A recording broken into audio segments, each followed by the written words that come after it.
estamos en esta sala, les agradecemos de parte de Unificar el que se regalen este tiempito para aprender en cuanto a toda la capacitación que Alex y su equipo nos están brindando. Alex, el micrófono es todo tuyo. Gracias por estar aquí. Bueno, a todos muy buenos días. Muchas gracias por la asistencia. Para los que están en Colombia en medio de este día feriado, festivo, haber sacado este tiempo. Muy bien, en el día de hoy vamos a hablar del tema de gobernanza familiar. Ya nos vamos adentrando más a lo que son los procesos del manejo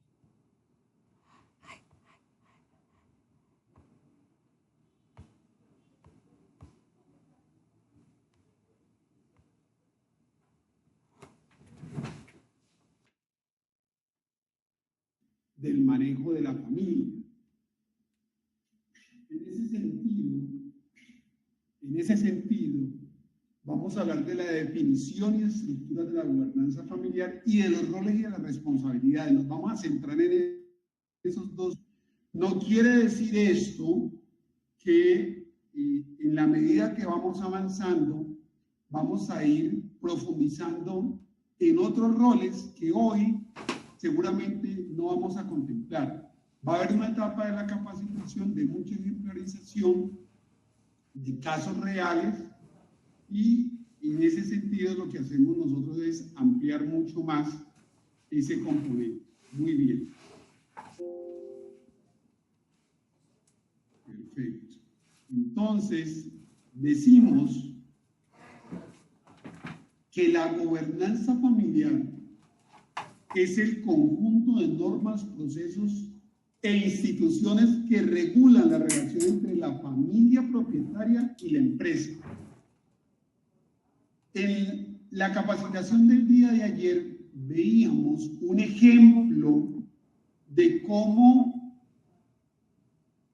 determinar para mitigar las diferencias, las discusiones entre familia y no perder el control de la empresa, de manera tal que se puedan mitigar, por decirlo de alguna manera, riesgos futuros de la compañía por las desavenencias que puedan tener los miembros de la familia propietarios de la empresa o de los activos o de todo lo que se tenga.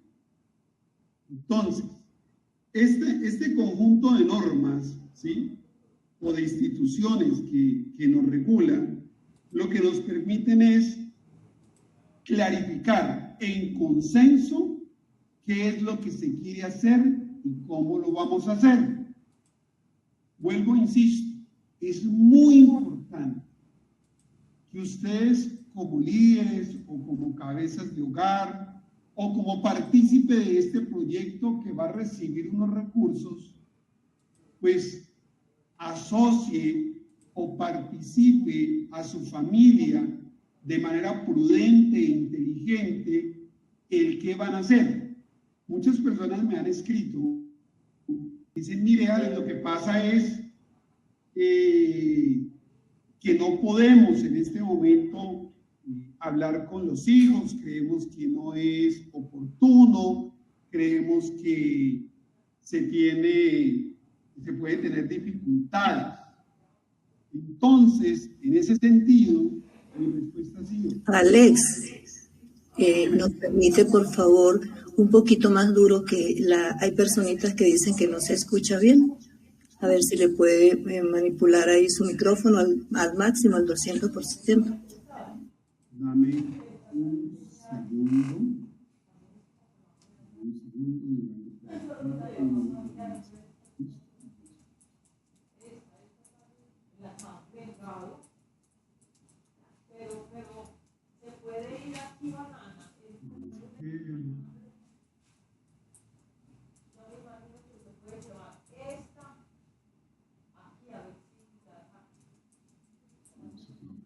Máximo, perfecto, y aquí está el máximo y vamos a escoger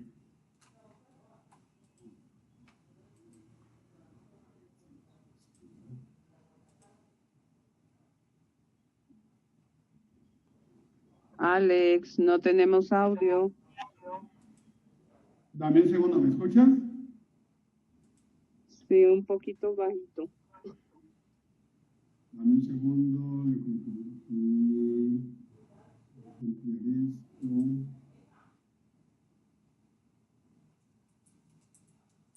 ¿Mejor ahí? Mejor, sí. ¿Sí? ¿Mejor ahí? Bueno, muy bien. Ok. Entonces, les decía que la gobernanza lo que nos permite es dirimir. Y en el ejemplo que les estaba dando, esta familia, estas dos cabezas, porque era el señor y la esposa, me decían, Alex, no queremos decirle a los hijos, tenemos unos hijos adolescentes, creemos que no es prudente, y es válido, pero entonces haga usted el plan con su esposa, pero les dije, entonces estructuren ustedes el plan y poco a poco vayan desarrollándolo. En la medida que lo desarrollen, pues, y en la medida que vayan avanzando sus hijos en la madurez pertinente, pues llegará el momento en que les pueden ir comentando. Ahora bien, ellos van a encontrar cambios, por más que queramos ocultar, entonces que si nos cambiamos de casa, que si esto, y empezamos a manejar muchas cosas ocultando, pero ese ocultar nos puede traer problemas, porque si usted lo oculta y no se lo comenta a su asesor jurídico, a su asesor tributario, y la maneja usted, muy usted, el día que usted llegue a faltar, acuérdense de la clase anterior, si yo no tengo un protocolo de familia, si yo no tengo, aunque sea un mínimo documento como es el testamento, pues como la vida no la tenemos comprada, estas personas o estos hijos o esta familia pudiesen llegar a tener algunas situaciones. Entonces, ¿cuál es la estrategia? Aquí hay que construir una estrategia. No quiero decirle a mis hijos, porque consideramos que no están preparados para eso. Perfecto.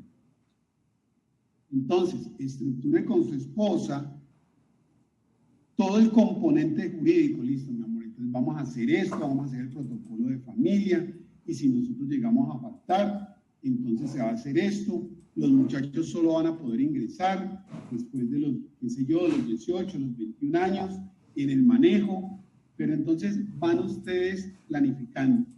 Y entiendo el miedo, porque todos los que tenemos hijos, seguramente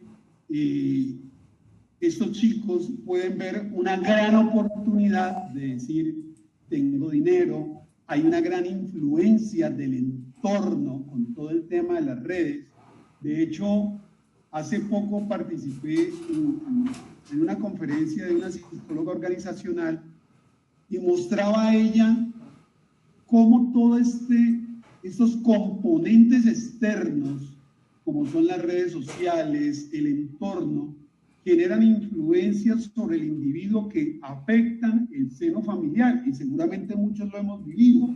Pero si llevamos eso a la práctica organizacional, a la empresa, entonces, pues si mi papá tiene plata, dame un carro, dame esto, y lo primero que van a hacer es ¿qué? Publicar. Y si lo publican, no se colocan solo en riesgo a ellos, sino que colocan en riesgo a la familia. Por eso, la frase que también les decía, lo que no se conoce no se puede destruir, aunque exista. ¿Sí? Cuando nosotros no somos prudentes y no tenemos unas reglas claras, entonces esto en vez de ser una bendición, va a ser un problema. Entonces, cuando el chico que pasa de tener su bicicleta o su moto normal, papá, regálame un Mercedes-Benz, o regálame la última camioneta, o regálame eso, porque es que ya tenés plata. Y con el amor de papá, no eres capaz de decirle no, y le dices sí, créeme que estás cometiendo un error. No le estás haciendo un bien, ni a él, ni a la familia. ¿Y por qué traigo estos ejemplos? Porque ahí es donde la gobernanza de familia, funciona. Vamos a colocar unas normas, nos vamos a sentar todos y vamos a construir ese libro de normas, esa constitución que nos va a regir como familia. Cuando colocas y plasmas eso, pues obviamente vamos a tener la capacidad, la herramienta, el instrumento de manejarlo. Hay otra manera de hacerlo, ¿sí? En esa relación de familia, y es que cuando la familia es conocedora de que le cuesta controlar a los mismos miembros de la familia, lo que hace es terceriza la operación. Ese es uno de mis trabajos, y se los contaba anteriormente. Hay familias donde hay consejos y gracias a Dios me participan de ellos, me invitan a sus consejos, hago parte de los consejos y digamos que termino siendo el que equilibra, o terminamos siendo, porque es un equipo, no soy yo solo, están los abogados, pues está la psicóloga organizacional, algunos otros miembros de asesores, y lo que hacemos es equilibrar las balanzas entre unos y otros. ¿Por qué? Porque cuando tengo un asesor externo es objetivo. Yo siempre he sido de la filosofía y del principio profesional de que si alguien me va a contratar para que yo le diga solo lo que sus oídos quieren escuchar, no me contrate. No me contrate porque va a perder su plata. Primero, porque estaría engañando, ¿sí? Eso de ser adulador por ganarse un dinero, yo no lo voy con eso. Yo no participo de eso. Yo le voy a decir objetivamente lo que debería hacer. Si usted lo hace o no lo hace, pues eso ya es una situación muy personal. Pero tengan presente eso. Cuando usted tenga un asesor, no es el asesor, y perdónenme la palabra, la expresión, alcahueta. El asesor es objetivo y le va a decir las cosas así no le gusten al papá, a la mamá, al hijo, pero eso permite equilibrar las cargas. Entonces, esos protocolos, esas gobernanzas de familia cumplen un propósito, como les decía, y es tener reglas claras. Entonces, vamos a ver en esta siguiente diapositiva los roles y las responsabilidades dentro de la empresa familiar. Acá ya vimos en la anterior qué es la estructura de la gobernanza, para qué nos sirve la gobernanza, cómo se debe hacer. Entonces digamos que acá ya tenemos los roles y la responsabilidad. La primera, una clara separación entre los roles de la propiedad y la gestión de la propiedad. Un ejemplo para eso, ustedes dirán, bueno, ¿y eso con qué se come? Cuando la familia definen o deciden desarrollar una empresa o varias empresas de cualquier sector, pues seguramente la familia va a querer involucrarse en la administración. Y supongamos que hoy todos ustedes, o algunos de ustedes mejor, pueden tener negocios independientes. Algunos trabajan, son empleados, y los que son empleados dicen, no, yo me quiero salir de aquí, yo quiero montar mi negocio. Y eso está bien. Pero aquí hago un paréntesis, nunca vaya a montar un negocio sin tener una planificación. ¿Se acuerda de la primera clase? Planificación. Nunca vaya a hacer eso. No, es que yo coloco este negocio de venta de helados porque es que al señor de allá de las 2 cuadras le va bien con los helados. Ese no es un referente. Y otro consejo que les doy es, nunca se metan en negocios que ustedes no sepan de entrada manejarlos o controlarlos. Y extiendo este paréntesis. Alex, es que quiero montar unos hoteles. Con esta plata voy a montar unos hoteles, chévere, y unos Airbnb, qué bien, chévere.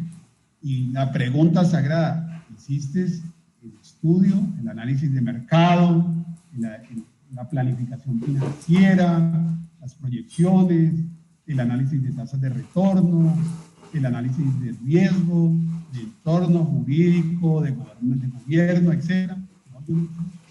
Lo que pasa es que hacemos un buen negocio. Y eso es lo que creemos. Yo le decía, mira, eso es un tema muy complejo, porque primero, no sabes de hoteles. Lo vas a comprar, lo vas a construir, te lo va a manejar una cadena, te lo va a operar, lo vas a operar tú.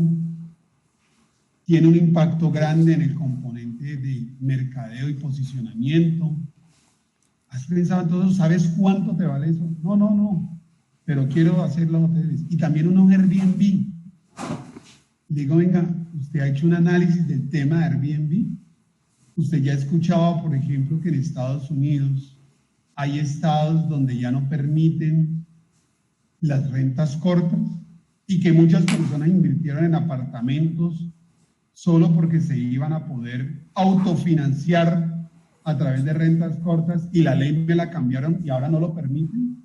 Y entonces ahora al dueño le toca sacar plata de su bolsillo para cubrir eso. Se llama análisis de riesgo. No, yo no he hecho eso. Entonces, ¿a qué viene este ejemplo? En la separación de roles de propiedad y gestión de gobierno. Tú puedes querer hacer los hoteles, y eso está bien. Consíguete el mejor en ese tema. Y aprende de la mano de él, del negocio. Vas de la mano con él, lo contratas, mira, necesito esto, quiero que tú me ayudes a gerenciar, tú eres experto en la materia, y vas aprendiendo. Pero no puedes ser tú, que porque soy el dueño, entonces yo soy el gerente, el de todo, pero no tenés el conocimiento. Debes de rodearte de gente que sepa de eso. Y vas aprendiendo de la mano con él.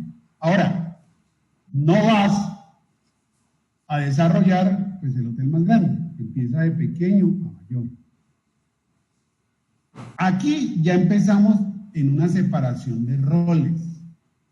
Bueno, yo soy el dueño, yo soy el inversionista, pero entonces me voy a conseguir a alguien que sea el gerente, el que sepa.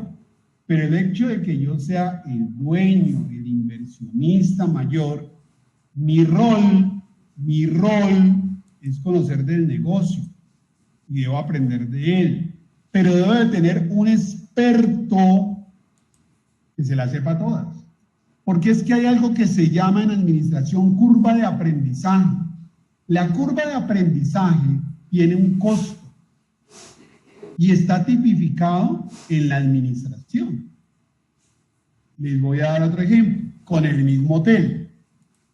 Usted se mete, no contrata al gerente, y usted, ¡pum!, yo voy a hacer el hotel. ¿Usted sabe contratar las personas? ¿Usted sabe cómo se contrata el personal del hotel? ¿Sabe cómo se negocia el tema alimenticio? Hay muchas cosas.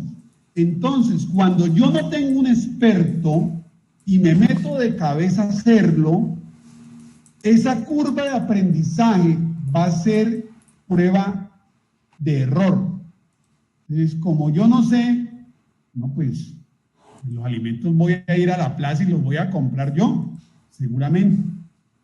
Pero vas a gastar un tiempo de productividad yendo a la plaza, comprando, trayéndolo, y resulta que lo trajiste, pero no sabes cuánto es la rotación de la comida y de los platos que más piden. Quiere decir entonces que tu comida se puede dañar en el congelador o en la estancia porque no la gastaste. Esa curva de aprendizaje ya la tienen otros expertos.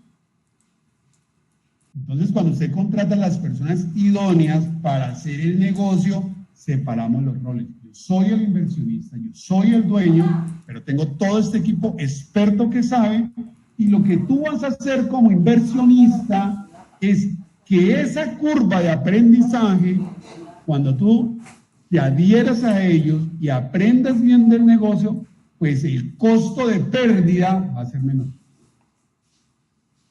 Entonces ahí empezamos a identificar la separación de los roles. Y viene lo otro, la gestión y el gobierno. Entonces, cuando ya estos líderes que he montado acá empiezan a hacer la gestión operativa del negocio, yo al otro lado debo tener la gestión de gobernanza del negocio. Porque entonces los socios de ustedes, en este caso, sería la familia. Entonces alguien me decía, no, Alex, pero yo no los voy a meter en la sociedad. Igual son socios. ¿Cómo así que son socios? Pues son tus hijos y es tu mujer, y el día que parte, ¿eso a quién le va a quedar? Ah, o sea que así yo no los meto en la sociedad, ellos tienen derecho, claro. La primera sociedad en el matrimonio, ¿cuál es? La sociedad conyugal. Por eso usted le dicen, usted tiene que casarse, el que sea casado por la iglesia o por las iglesias, pero ese matrimonio tiene que registrarlo civilmente para que tenga vida jurídica. Cuando tiene vida jurídica, se constituye en una sociedad conyugal de hecho. Dice sociedad. Entonces, si somos socios, yo tengo derecho a lo suyo y usted tiene derecho a lo mío. Pero se nos olvida, y aquí hago otro paréntesis, ya sería un corchete, esto ya parece una ecuación. Entonces, aquí lo que yo diría es, bueno, pero entonces yo tengo derecho a todo esto, sí, pero usted tiene derecho también a las ganancias y tiene obligaciones en las pérdidas. ¿Cómo así? O sea que si yo me separo o algo, así, todo el pasivo lo pagan entre los dos. Y a veces van, no, deme la casa, sí, pero de la casa debemos más de la mitad, pague usted la mitad y yo pago la mitad. Entonces cierro ese corchete y eso lo vamos a ver más adelante. Entonces, volviendo al ejemplo del hotel, encontramos que esos líderes que yo contraté, ese gerente, ese administrador, toda una cantidad de personal, ellos hacen una gestión operativa o gestión de procesos o gestión empresarial, eso puede tener muchos tipos, ¿sí? Pero la gestión de gobernanza la hacen ustedes como propietarios. ¿Con quiénes? Con sus socios. ¿Quiénes son sus socios? Seguramente su familia, o si usted establece una empresa y va a tener otro socio, que digan 2 o 3 personas que van a recibir aquí, asociémonos, bueno, entonces ante esos socios, ¿sí? Y debe haber claramente cuál va a ser el rol. ¿Cuál es el rol entonces de todas estas personas? Ya lo vamos a ver en esta misma diapositiva cuando hablemos de los órganos de gobierno. ¿Listo? Entonces, mire cómo en pequeñas cosas que no tenemos una visión tan amplia, nos podemos enredar la vida. No se pongan a montar negocios y hacer ustedes los líderes donde no conocen del negocio, porque la curva de aprendizaje es muy costosa y lleva mucho tiempo. ¿Qué hacen los ricos? Los ricos contratan lo mejor. Yo soy de las personas que me deleito mucho yendo a buenos restaurantes. Ese es de los gustos que me doy con mi esposa. Y uno ve que los dueños del restaurante no son chefs. Son personas que les gusta el tema de la comida o de los vinos y dicen, vamos a montar un restaurante, pero uno no ve al rico que montó eso allá asando, cocinando, picando, no, uno no lo ve. Consiguen los mejores para montar el negocio. Es que yo quiero montar un restaurante, pues montalo, pero conseguite los mejores. Entonces, van entendiendo cómo se puede separar lo que es gestión de la propiedad o del negocio y todo lo que tiene que ver con gestión de gobierno, que es lo que ya hago yo como dueño, gobernar, ¿sí? Si yo no sé del negocio de acá del restaurante, pues ese gerente que yo coloqué me debe rendir informes a mí. Y a su vez, ustedes como inversionistas deben de tener un grupo de asesores. ¿Para qué? Para que verifiquen y constaten que lo que está diciendo este gerente es real. ¿Por qué? Porque no conozco. Yo lo que estoy haciendo aquí es aprender. Ahora bien, hay otro ejemplo. El otro ejemplo puede ser, yo conozco el negocio. Yo he sido toda la vida finquero, ganadero y esto y andar pelado, yo sí sé. Bueno, perfecto. ¿Y cómo manejas el negocio?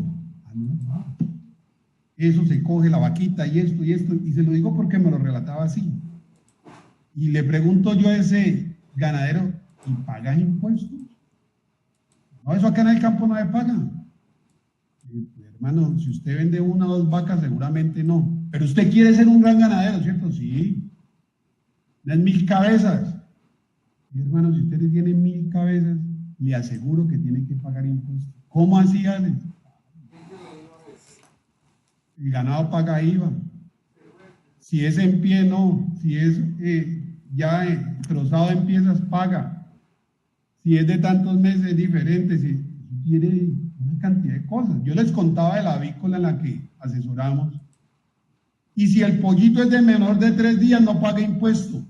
Si el pollito es mayor a 3 días, paga impuesto. Si el pollito está vivo, si el pollo está vivo, paga un impuesto. Y si está muerto, paga otro impuesto. ¿Sabían eso? No sabían. Ay, entonces, ¿no que ese fue la avícola más grande y el ganadero más grande? Organízate.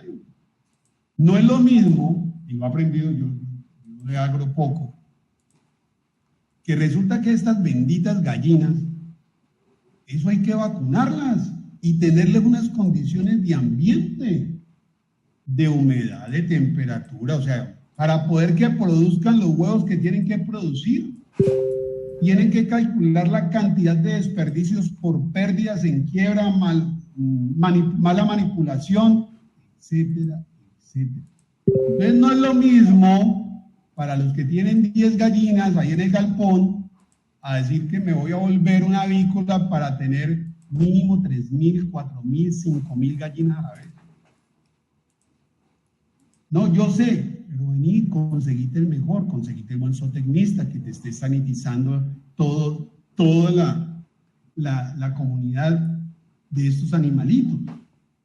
Entonces, ¿por qué les digo esto? Porque es que es muy importante que ustedes lo tengan claro. Aquí solo estamos hablando de los roles en el negocio y de esa gestión de gobierno. Ahora vamos al punto 2 y vamos a hablar de los roles de la familia. Ya nos vamos a olvidar del gerente, el gerente de mi negocio, ya lo vamos a dejar. Y me vengo para la familia. ¿Quiénes son en la familia, si es un negocio familiar, los miembros de este nivel de gobernanza? Los accionistas, los directivos, etcétera. Entonces, yo como papá monté la empresa y mis socios es mi esposa, mis hijos, mi tío, mi papá, el que ustedes quieran meter. Cuando se constituye esa empresa, van a tener cada uno participación. Entonces usted puede decir, mire, yo como fundador y mi esposa, entre los dos vamos a tener cada uno 30%. Y el resto lo voy a repartir en mis hijos. Estoy hablando de acciones, de participación accionaria, de cuánto soy dueño del negocio. Porque usted no me puede decir que va a montar un negocio, que va a meter a su familia en un protocolo de familia y que ellos no son socios, que yo soy el dueño. Es que esto yo no lo entrego y no cuando esté muerto. Pues no, si ellos son socios y constituiste la empresa con ellos como socios, aparte de que sean tus hijos, van a tener derecho. No solamente en la utilidad, sino también en las pérdidas. Entonces, si lo estás manejando mal y ellos son tus socios, van a tener derecho a reclamarte. Para eso es el protocolo de familia o esa constitución que llamamos para reglamentar ¿Cómo le vamos a hacer los reclamos a papá, que en este caso es el gerente o el representante legal? ¿Ves? Entonces empezamos como a enredarse el tema, ¿no? Porque de un lado tengo el sombrero de hijo, o de papá, o de mamá, o de hermano. Pero del otro lado, ya en la empresa, siendo hijo, siendo mamá o siendo papá, tengo el sombrero de empresario o de accionista. ¿Cómo manejamos esas dos cosas? Mire, algo que es bien complejo y que uno tiene que trabajar mucho con los socios es el componente psicológico. Porque tengo muchas empresas donde trabaja papá, mamá, esposos, y entonces pelearon en el desayuno y llegaron a una junta directiva. Hombre, y me ha tocado que la pelea de la casa siga en la junta directiva. Y aunque somos seres integrales, uno dice, venga, pero es que yo estoy molesto. Venga, si usted está molesto, plácela, si usted cree, o tenga conciencia, y eso es de un manejo, hay muchos trabajos, los psicólogos organizacionales hacen un trabajo divino para eso, donde separan los roles. Uno no puede decir que entonces salí molesto de la casa y llegué y entré a la empresa y me quité la camisa de molestia. Somos seres humanos integrales, ¿sí? En ese sentido, lo que uno tiene que es tomar conciencia de los roles y aprender a manejar esas emociones, que en capacitaciones muy buenas que aquí han dado de esa parte, cómo controlar esas emociones, cómo manejo eso, cómo dirimo conflictos. Venga, sencillo. Si usted está molesto, usted tiene un suplente que lo puede reemplazar en la junta directiva. Dígale al suplente que lo reemplace, porque usted no tiene la capacidad de manejarlo ese día. Esa es una de mis salidas, ¿sí? O me siento con los dos aparte y le digo, no, ¿estamos en condiciones de hacerlo o no lo vamos a hacer? ¿Cuáles son las repercusiones de no hacer esto? No vamos a poder tomar esta decisión, no vamos a poder hacer esto, y se va a aplazar, simplemente por una connotación humana. Ustedes me han dicho, no, Ale, reemplazame vos, yo te autorizo, bueno, me autorizan el documento de promoción y yo entro a la junta directiva y lo reemplazo. Otros dicen, no, vamos a hacerlo. La señora, sí, no, también, esto es un tema de negocio, listo. Esas cosas van a pasar, se los puedo asegurar. Es que yo tengo una linda familia y aquí no peleamos, vean, una cosa es sin plata y otra cosa es con plata. Y cuando tiene que tomar decisiones radicales, fuertes, donde usted va a afectar a su hijo, a su esposa, eso no es fácil. Y yo lo he visto. Sacar un hijo de la empresa no es fácil. La mamá se enoja, papá, ¿por qué me sacaste? Mi papá es malo, es que no me quieren, es que no me entienden. Pero todo eso empieza a surgir cuando no tenemos un protocolo. Pero como ese protocolo, ¿te acuerdas, hijo, que en el protocolo está definido? Y antes de, me ha tocado apartar de un cargo a un familiar, eso tiene un proceso. Desde que llegamos aquí, el papá pues furioso, y es que anoche llegaste tarde, borracho, y ya no trabajas más aquí. No, es un inmadurez, es una empresa, no me mezclen las cosas. Entonces, empezamos a ver que esos son los roles familiares. Pero ahora bien, les voy a dar un ejemplo de un rol directivo. ¿Ves? En el rol directivo me refiero a lo que hace poco les decía. ¿Usted qué quiere de este directivo? ¿Que le diga lo que usted quiere o que le diga lo que usted necesita? No porque yo sepa más, ni más faltaba, sino porque a veces en el empoderamiento de sentirnos dueños, yo soy el que mando y aquí se hace lo que yo diga. Hermano, se va a quedar solito, va a trabajar con personas sumisas que le van a hacer solo caso. Su empresa no va a crecer porque a la gente le va a dar miedo decir sus ideas porque aquí el que manda es usted. También pasa. Entonces es claro también el rol del directivo y que ustedes como dueños y propietarios o como familia entiendan la importancia de todo su equipo de trabajo y que todos merecen respeto.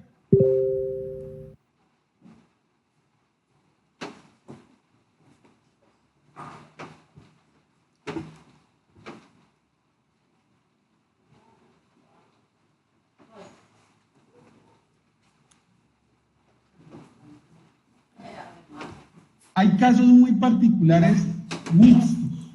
Le voy a dar un ejemplo. Ali, es que voy a meter a mi sobrina que es contadora. Ok. No hay problema. Tiene experiencia, etcétera, etcétera. No hay ningún problema. Si pasa todo, si cumple todo, perfecto.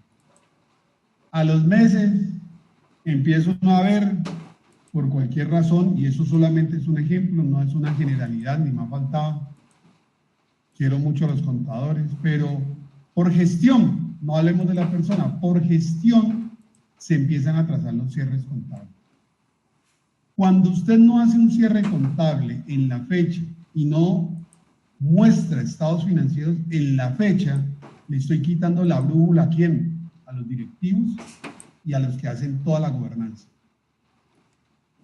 Fulanito, ¿cómo cerramos? Hoy es 15 de agosto, por decir algo. No he terminado el cierre, es que me falta, ok, mitad del mes. El 20, deme unos días. Le entregó el cierre el día 23. Y resulta que de haberlo entregado antes, se había podido optimizar algunas pérdidas que se visualizaron en los estados financieros en el cierre. ¿Para qué me sirve el cierre el día 23? Cuando ya tengo pérdidas acumuladas y no tengo la manera de reaccionar rápidamente. Ahora hay tecnologías que afortunadamente ayudan a eso, algo que se llama ERP, que te da información en línea.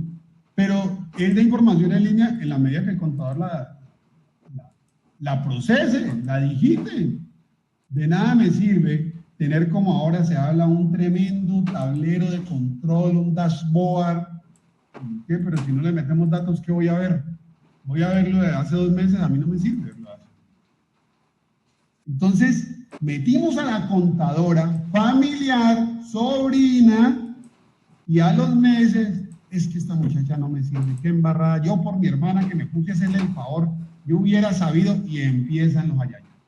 Y entonces sacamos a la sobrina o la cambiamos de cargo a la sobrina. Inmediatamente, claro, como vos tenés plata ya, ahí empiezan los problemas familiares. Y esas cosas que creemos tan básicas, tan sencillas, tan de corazón, nos puede traer problemas. Obvio, como acabo de decirlo, no es una generalidad, no es una regla de oro, porque también nos hemos encontrado familiares muy buenos, que eso han metido, mejor dicho, la mano duro para sacar las empresas y uno dice, wow, qué chévere. Tanto que a veces los hijos que no tienen o que no quieren asumir esas responsabilidades, las terminan asumiendo otros niveles de la familia, como son sobrinos, primos, y eso está bien, siempre y cuando se ajusten a la gobernanza. Muy bien. Dicho eso, entonces vamos a hablar de los órganos de gobierno que rigen no solamente una empresa, nuestra propia familia. Y van a decir, ¿cómo así? Y ya les voy a explicar. Resulta y acontece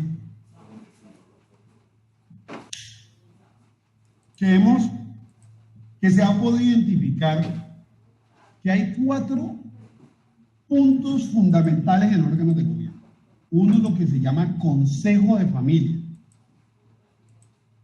Y el Consejo de Familia lo que hace es definir los valores y las estrategias de la familia. Nada tienen que ver las empresas.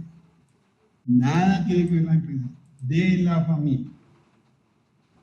Colombia goza de grandes empresas de familia.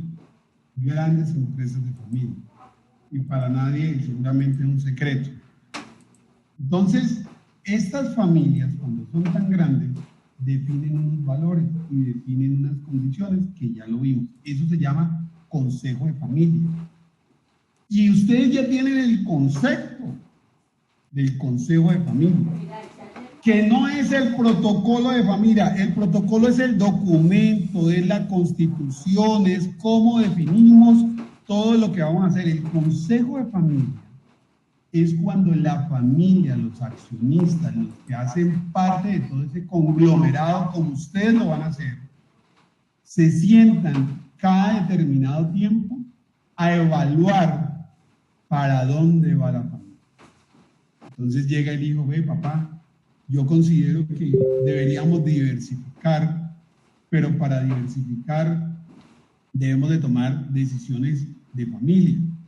O ve, papá, yo creo que estamos teniendo problemas a nivel interno porque mi hermano que maneja tal unidad de negocio, pues venimos teniendo problemas. Esos son los problemas del seno de la familia. O otro, papá, tomé la decisión de casarme. Cuando ya son este tipo de familias con tanto recurso, pues no es que te vayan a prohibir casarte, ni más faltaba. Pero se acuerda que les decía anteriormente, venga mi amor, usted se puede casar, fulanito es un buen muchacho, lo queremos mucho, pero me hace capitulación. Papá, está en el protocolo de familia, no es negociable. Pero yo no las voy a hacer, aplico el protocolo de familia. Mire, es tan fuerte el protocolo de familia que si la hija o el hijo se llegara a casar sin capitulaciones, yo lo puedo impugnar en matrimonio por un incumplimiento a algo ya acordado. De ese poder jurídico tiene. Entonces, este consejo de familia normalmente lo acompañan en algunos casos lo que llaman coaches, lo que llaman psicólogos para ayudarlos, para acompañarlos, o cuando muere uno de los líderes, se reúne el consejo de familia, el protocolo dice que entonces si murió papá, fulano pasa a ser la cabeza, y empieza entonces ya todo lo que es la organización a entregarle toda la información, o si hace parte de él, entonces a ayudarle a que reciba esas nuevas funciones. Pero todo eso se hace en el seno de la familia. Ustedes dirán, Alex, qué man tan complicado. Pero mire, yo les digo una cosa. Primero yo vamos a hacer esto. Y evitar, el final de todo esto es evitar que las familias se acaben y se destruyan por dinero. Yo conozco familias destruidas, miren, lo conozco y me duele en el alma ver una familia peleando por dinero, demandándose penalmente, civilmente, que mi hermano ya no le habla a este, porque es una cosa terrible. Yo no creo que ustedes y todos los que estamos aquí estemos esperando algo para que el día de mañana nos quedemos sin familia. Toda la familia sin papá, que íbamos a hacer. Y a la vuelta de 3 años, sí tienen plata, pero todo el mundo por su lado. ¿Habrá valido la pena? Entonces, esto que seguramente a las personas que no conocen van a decir, no, es un complique. No, esto yo les estoy contando, es para que cuando tengan sus asesores, cuando tengan su jurídico, ustedes le hagan, ves que queremos un protocolo de familia, queremos que el protocolo quede en un documento legal, llámese una minuta notarial, o llámese dentro del preámbulo de la Constitución, que tenga fuerza. Entonces el abogado va a decir, qué chévere, una familia organizada, y ya saben cómo van a organizar. No, pero necesito que me ayudes. No, listo. Pero si usted ahí le dice al abogado, vea, necesito 5 empresas, él le monta 5 empresas. Estándar. Sin puertas de salida, sin resolución de conflictos. Entonces, la finalidad es esa. El otro punto importante es la asamblea familiar. Ya ahí empezamos a tomar decisiones estratégicas. Acuérdese que en el Consejo de Familia son todo lo que concierne a la familia, como familia. Mira, papá acaban de detectarle un cáncer, tenemos que prepararnos. Esos son temas de la familia, de nadie más, eso no es de la empresa. Pero esa situación, ¿cómo la vamos a manejar frente a la empresa? He tenido casos de clientes que entran en enfermedad y no saben cómo manejar frente a todos los directivos, a todas las personas de las empresas, no saben cómo manejar eso. Ve, y tu papá no ha vuelto, no, anda en unos tratamientos, porque no saben comunicarlo. Entonces, cuando no saben comunicarlo, genera pánico. Justo en estos días que no lo han vuelto a escuchar por X, por Y razón, y la gente empieza a entrar en pánico. Eso suele pasar con los líderes. Cuando yo no lo veo y cuando yo no lo escucho, ¿y qué pasa? Y aquí sí, ¿qué pasa? ¿Y dónde está? ¿Y qué pasó? Y es que no necesariamente. Entonces, es importante aprender a definir eso. El espacio de la asamblea ya me lleva a las decisiones estratégicas. Vamos a comprar una nueva empresa. Pero la decisión no la puede tomar papá porque la cabeza. Aquí somos socios todos. Yo soy la cabeza y digo que va a comprar. No, señor. Porque si usted va a comprar algo solo por la emoción y va a botar la plata, pues yo soy esta familia. Entonces, entre todos nos cuidamos. Ustedes me pueden decir, no, para los que tienen unas familias grandes esto va a ser una gazapera. No, no si dejamos unas normas claras. Entonces, esa asamblea familiar ya son espacios estratégicos donde participan ¿quién? Los gerentes. Mire, la propuesta es comprar esta empresa. Los abogados, ¿cuáles son los riesgos jurídicos de comprar esa empresa? Los financieros, miren, la rentabilidad y la viabilidad de esta nueva empresa. Entonces ya es la familia en asocio de todos estos miembros expertos que te van a acompañar a tomar decisiones estratégicas o a planear acciones estratégicas a futuro. Uno empieza a ver cambios. Miren, por ejemplo, el éxito. El éxito empezó en una familia. Carulla empezó en una familia. Con almacenes de reconocidos de los nombres. Y han pasado de mano en mano. Y por ejemplo, los dueños del éxito actualmente es una empresa familiar de San Pedro. Y tienen definido que cuando van a comprar o van a definen, analizan la estrategia. El éxito está cambiando porque están trayendo la estrategia de El Salvador, que es la casa matriz de ellos. Venía dando pérdidas, ya se está recuperando, está funcionando. Eso es lo que hace esa asamblea familiar en asocio de todas estas cosas. Ahora bien, el consejo de administración es otra cosa. En el consejo de administración yo ya entro como dueño a decirle a ese gerente o a esos gerentes de mis empresas, bueno, señores, venga, cuéntenme, ¿cómo van? Quiere decir que me vuelvo un supervisor de la dirección de la empresa. Y yo puedo llevar a ese consejo de administración mis asesores, no los gerentes, no el financiero, ya no, mis asesores. Entonces, si a este pechito lo llevan como asesor y vamos a ver estado de resultados de cierre de fin de año, análisis.